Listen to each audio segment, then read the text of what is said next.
Bonjour et bienvenue à cette vidéo, la suite de notre série sur l'épître de Paul aux Romains, une très belle épître. Alors on va prier avant de plonger dans notre étude. Seigneur, merci encore une fois de ta parole qui est tellement riche. Merci parce qu'elle répond à nos besoins particuliers, précis. Elle répond à toutes les questions existentielles pour lesquelles nous avons besoin de réponses. Seigneur, par elle, tu nous fortifies, tu nous fais grandir, tu nous rapproches de toi. Et Seigneur, c'est notre but en étudiant de te connaître. Combien c'est précieux de te connaître, Seigneur Dieu. Et c'est précieux de pouvoir vivre pour toi. Et Seigneur, c'est notre prière que tu nous donnes d'être fidèles, d'être obéissants à ta parole. Amen. Alors, jusqu'à maintenant, on a vu dans les deux premiers chapitres que, euh, d'abord, tous les hommes sont pécheurs, mais au chapitre 1 et à une partie du chapitre 2, Paul vise davantage les non-juifs. Mais connaissant la prétention juive selon laquelle eux, bon, ils se disaient en règle avec Dieu pour la plupart, ben, Paul les attend dans le détour et il va s'adresser à eux directement. Toi qui te donnes le nom de juif, toi qui dis qu'il ne faut pas euh, commettre l'adultère, tu commets l'adultère, etc. Et Paul veut placer tous les hommes dans la même situation. Ils sont pécheurs. Et donc, le verdict est sévère, mais tout à fait juste. Le verdict que Dieu prononce contre nous, c'est un verdict de culpabilité. Et au chapitre 3, il va insister sur cela maintenant qu'il a démontré que les Juifs et les non-Juifs sont dans la même situation. Et peut-être que donc c'était la surprise pour les Juifs qui ont lu ça, les chrétiens d'origine juive, c'est de dire euh, vous critiquez les païens, mais vous faites pareil. Et les 8 premiers versets du chapitre 3 nous amènent sur un contraste qui sera développé dans les chapitres suivants, c'est-à-dire l'injustice des hommes compromet-elle la fidélité de Dieu? Alors, un petit rappel sur les Juifs. Alors, j'avais mentionné, je vous l'avais dit que le christianisme n'était pas facile à accepter pour les Juifs. Et ce, pour deux raisons. D'abord, on leur dit de croire en Jésus-Christ comme le Messie, promis dans l'Ancien Testament, mais d'un autre côté, on leur dit de laisser tomber certaines pratiques de l'Ancien Testament, comme la circoncision, euh, comme les sacrifices d'animaux. Ensuite, Dieu avait donné les plus grandes promesses aux Juifs, pays où coule le lait et le miel.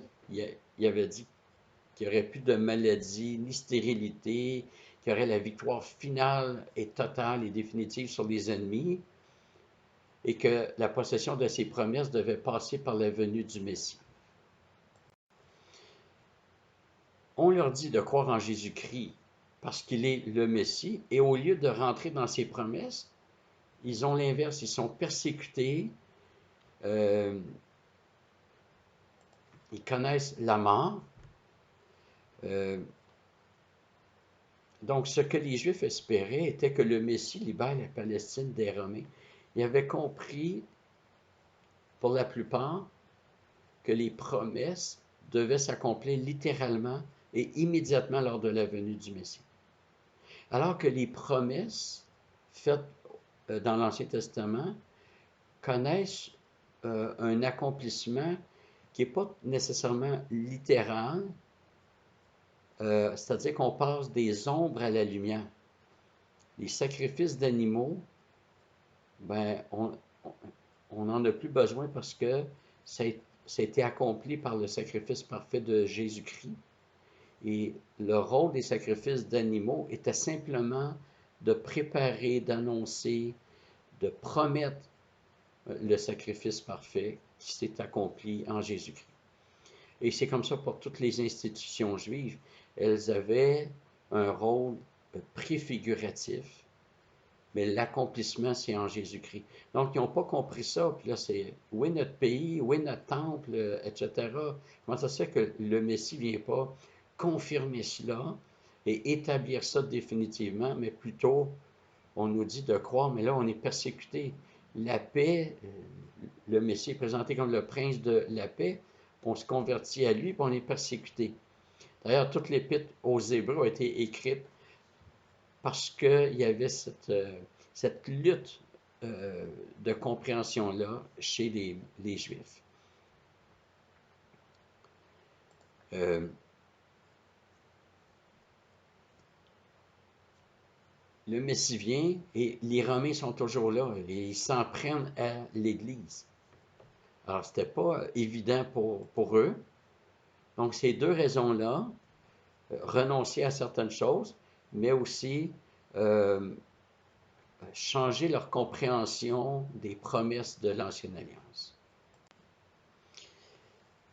Et Paul semble raisonner, semble plutôt développer son épître en étant conscient de ce qui est dans la tête des Juifs. Lui-même a été un Juif très zélé, un pharisien. Alors, il y a fort à parier que toutes les questions qui passaient par la tête des Juifs sont passées par la tête de Paul avant. Et Paul soulève un questionnement, sachant très bien que les Juifs vont se poser cette question-là. Et le premier questionnement, c'est est-ce que la circoncision avait une utilité finalement? On a vu récemment que les Juifs qui le sont par apparence, c'est-à-dire qu'ils ont la circoncision, n'ont rien de plus que le païen. Et Paul va employer dans les prochains versets une formule interrogative dans son exposé. Une dizaine de questions servent de présentation à chacun des points. Donc, interrogative est souvent négative. Verset 3, la fidélité de Dieu sera-t-elle anéantie? Verset 5, Dieu n'est-il pas injuste? Verset 8, pourquoi ne pas aller jusqu'à dire faisons le mal pour qu'en sorte le bien? Donc, Paul veut répondre aux questions des Juifs chrétiens. Probablement qu'eux devaient peut-être aussi répondre aux Juifs qui ne s'étaient pas convertis, donc peut-être à des membres de leur famille, on n'en sait pas trop. Mais Paul connaissait les raisonnements humains. Il sait que ces questions surgissent chez les croyants. Puis j'aimerais qu'on vous propose de faire la réflexion suivante, de voir l'importance de comprendre comment les non-chrétiens réfléchissent. Souvent, si on veut évangéliser, oui, il faut parler de Jésus-Christ, c'est central, mais si on veut renverser des raisonnements, il faut les connaître pour les renverser. Alors, on tombe dans l'apologétique, mais c'est tellement important de savoir comment les personnes devant nous pensent. Et Paul ne craint pas d'aborder ces questions-là. Donc, on arrive au verset 1 du chapitre 3. Quel est donc le privilège ou l'avantage du juif ou quelle est l'utilité de la circoncision? Donc, Paul vient de placer les juifs au même niveau que les païens. Et là, il se demande, mais est-ce qu'il y avait un avantage finalement à être juif si notre sort n'est pas mieux que celui des païens, est-ce qu'il y a un avantage à être juif?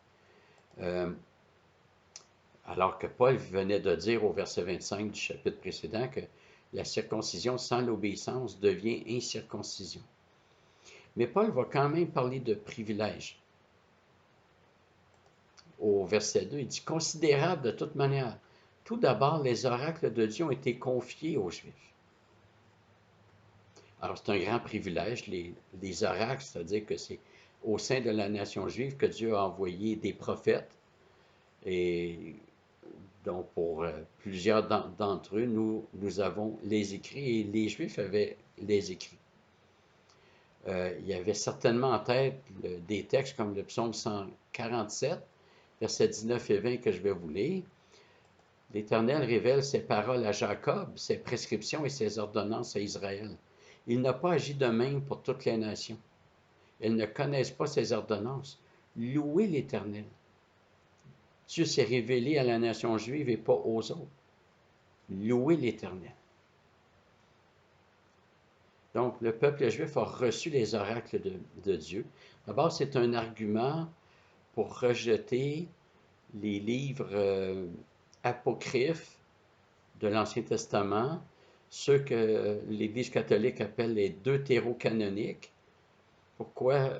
C'est quoi le lien? C'est que ces livres-là, les Maccabées, Tobie, etc., il y a même une partie de Esther qu'on appelle Esther grecque.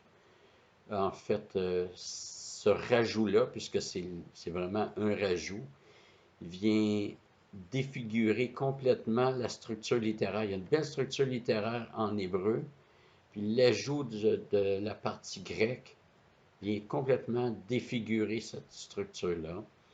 Alors, tous ces livres apocryphes que la Bible appelle deutérocanoniques, au sens que deutéro, c'est deuxième, canonique, canon, c'est-à-dire c'est un deuxième canon. Et l'Église catholique a ajouté ces livres-là comme un deuxième canon.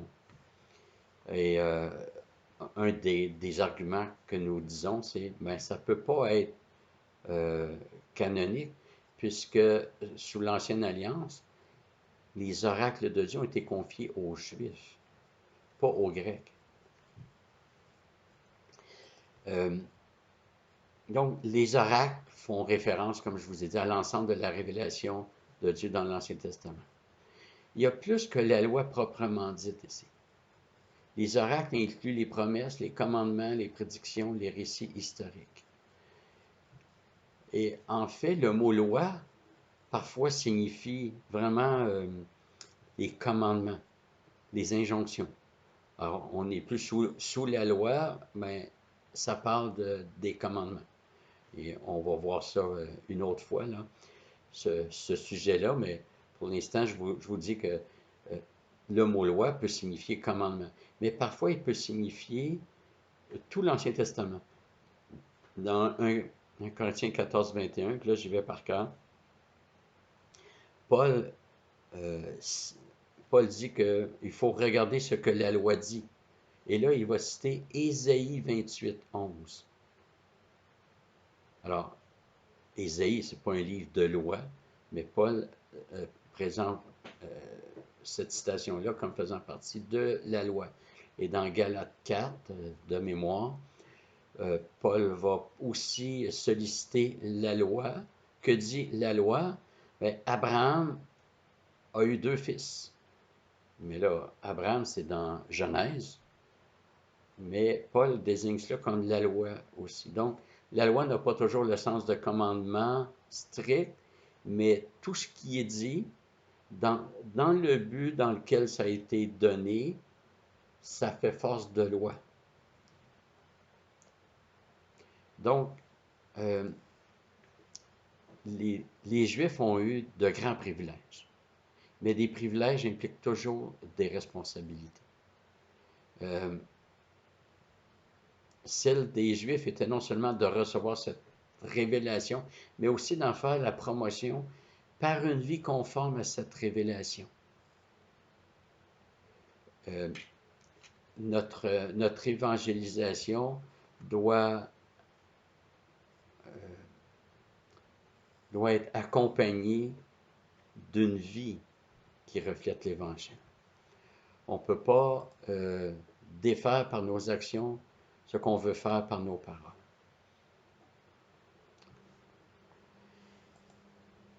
Donc, le peuple juif devait se soumettre aux exigences divines dans la foi que ce que Dieu demande est la meilleure chose. Exode 19, verset 5, nous dit, donc Dieu s'adresse à la nation juive, il dit maintenant, si vous écoutez ma voix et si vous gardez mon alliance, vous m'appartiendrez en propre, entre tous les peuples, car toute la terre est à moi. L'appartenance à Dieu n'était pas garantie, n'était pas faite. Elle était conditionnelle à l'obéissance du peuple. Si vous écoutez ma voix et si vous gardez mon alliance, vous m'appartiendrez en propre. Ce n'est pas comme les membres de la Nouvelle Alliance euh, qui ont leurs péchés pardonnés. On voit ça dans Jérémie 31, versets 31 à 34. La loi de Dieu est écrite en eux. Dans l'Ancienne Alliance, c'était une alliance, et je l'ai mentionné plus tôt, et donc on n'y entrait pas par la régénération en étant de nouvelles créatures, mais uniquement en étant descendant biologique de quelqu'un d'autre qui s'est fait circoncire jusqu'à Abraham. Et, ou si on n'était pas des descendants, mais en devenant ce qu'on appelle des prosélytes, c'est-à-dire un non-juif qui devient juif, mais en adhérant et en se soumettant aux pratiques juives. Euh,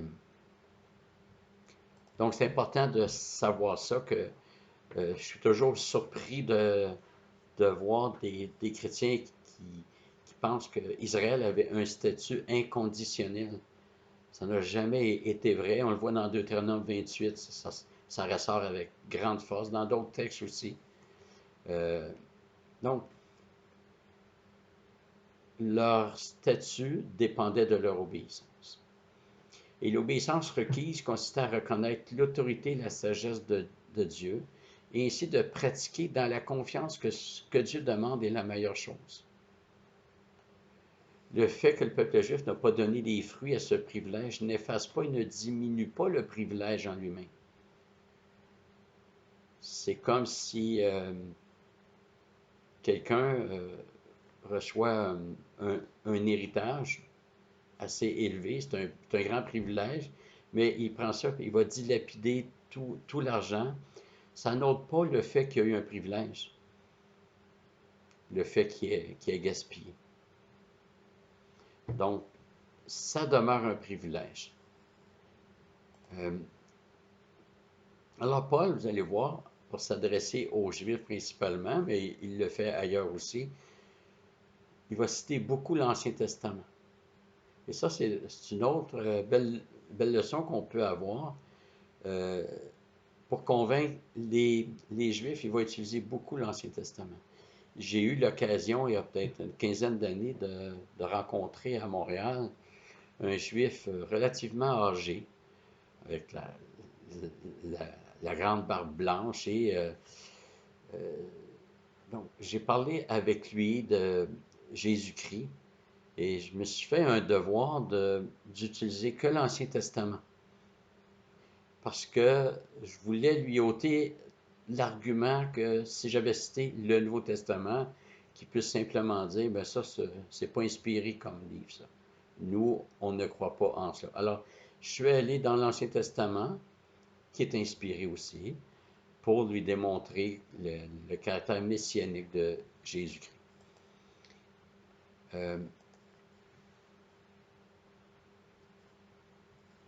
Alors, Paul dit au verset 3 et 4, il dit, et quoi? Si certains, donc c'est un pronom indéfini qui vaut mieux traduire par certains que par quelques-uns, d'autant plus que les Écritures nous montrent que la grande majorité du peuple juif a été infidèle à Dieu, donc ce n'est pas quelques-uns. Donc, si certains ont été infidèles, leur infidélité rendra-t-elle sans effet la fidélité de Dieu? Vous voyez comment il y a des questionnements qui mènent jusqu'à Dieu. Est-ce que la fidélité de Dieu est rendue sans effet?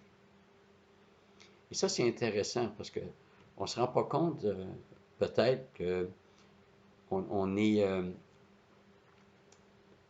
quand on agit, quand on prend des décisions, on, on est en train de déclarer des choses sur Dieu. Un chrétien qui vole est en train de dire que Dieu est injuste. Il en a trop donné à l'autre, puis pas assez à moi, donc j'ai le droit de prendre à l'autre. Ou il est en train de dire que Dieu a déclaré un droit à la propriété. C'est le principe du travail. Dieu donne la terre, etc. Et Dieu dit, tu ne voleras pas. Dieu reconnaît le droit à la propriété. Mais c'est de croire que ce droit-là n'existe pas, que Dieu n'aurait pas dû faire ça. Alors, quand on fait des choses, il y a toute une théologie biaisée, si c'est pour notre péché, qui est derrière cela. Alors, Paul va répondre, hein, Paul fait cela. Il pose une question et il répond. Certes non, que Dieu soit reconnu pour vrai et tout homme pour menteur, selon qu'il est écrit, afin que tu sois trouvé juste dans tes paroles et que tu triomphes dans ton procès. L'infidélité du peuple juif, elle est présente dans tout l'Ancien Testament. C'était chronique. Dans certaines paraboles, ça ressort. Parabole des serviteurs à la vigne, ça ressort beaucoup. Et donc, Dieu a délivré le peuple d'Égypte. Il a déployé sa création à leur profit, hein, quand on se rappelle des plaies. Il a ouvert la mer, pour laisser traverser son peuple. La mer, il l'a refermée sur les Égyptiens. Il envoie la manne. La réponse du peuple, un veau d'or et des murmures incessants.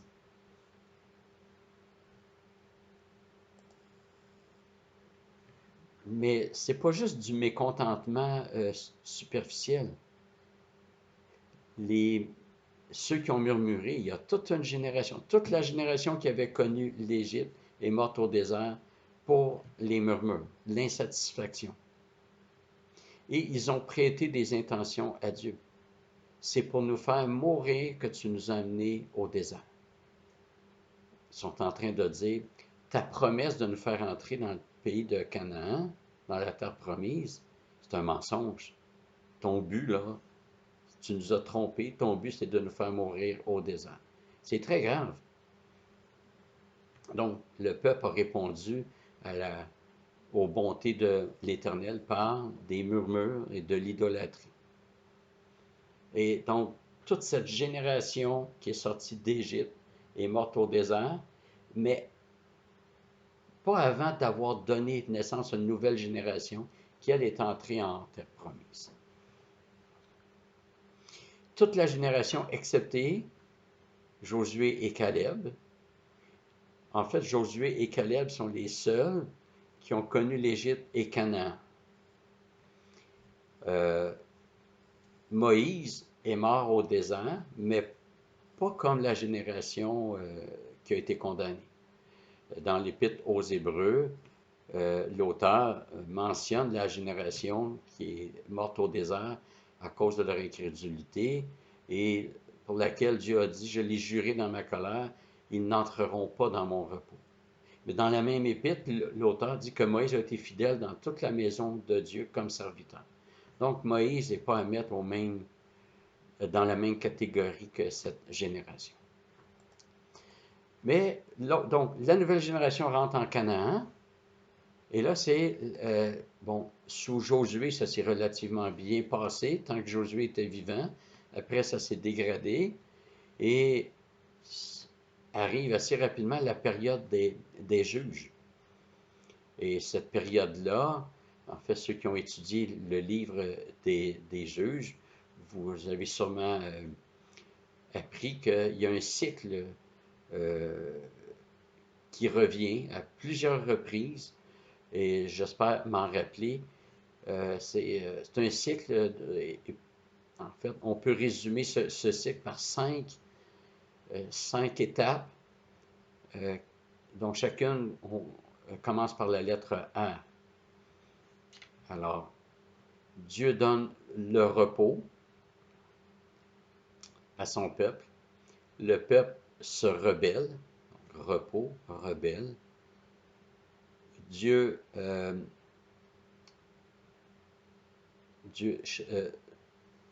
réprouve, c'est la réprobation. Donc, repos, rébellion, réprobation. Ensuite, Donc, la réprobation, et là je vais consulter le livre de Daniel Arnold, lui, il mentionne la ruine et donc repos, rébellion ou révolte, la ruine, la réprobation. Ensuite, la repentance du peuple et la rédemption. Dieu sauve son peuple. Qu'est-ce qui arrive après? Donc, et Dieu le fait entrer dans le repos et ça recommence. La révolte, la ruine, repentance, rédemption. Et c'est un cycle comme ça qu'on voit à travers le livre. Donc, le péché chez les Juifs était chronique. En passant, on n'aurait pas fait mieux parce qu'on est pécheurs, nous aussi. Donc, après ça, c'est la période de la royauté. Le peuple veut un roi, mais un roi humain pour se soustraire à la royauté de Dieu. Dieu voulait un roi pour son peuple, mais un roi qui allait régner avec la loi de Dieu. Pour devenir roi, il fallait écrire un double de la loi. C'est-à-dire le roi devait écrire lui-même un double de la loi. Un roi en Israël ne devait pas être au-dessus de la loi, mais sous la loi. Alors, le peuple, dans son péché, dans sa rébellion, a demandé un roi, mais un roi humain. Et ce fut Saül, mais après ça, Dieu, qui fait grâce, a envoyé David pour devenir roi. Et après ça, Salomon, bon, il a mal agi. Après, c'est la division. Le peuple de Dieu qui est séparé en deux. Le royaume du nord qui s'appelle Israël, le royaume du sud qui s'appelle Juda. Et c'est encore la rébellion. Dieu envoie des prophètes pour exhorter son peuple, mais le peuple demeure insensible. Alors là, Dieu va déporter son peuple, qui est l'exil, le royaume d'Israël en Assyrie, le royaume de Juda au sud, en Babylonie, à cause de la désobéissance, comme j'ai mentionné plus tôt.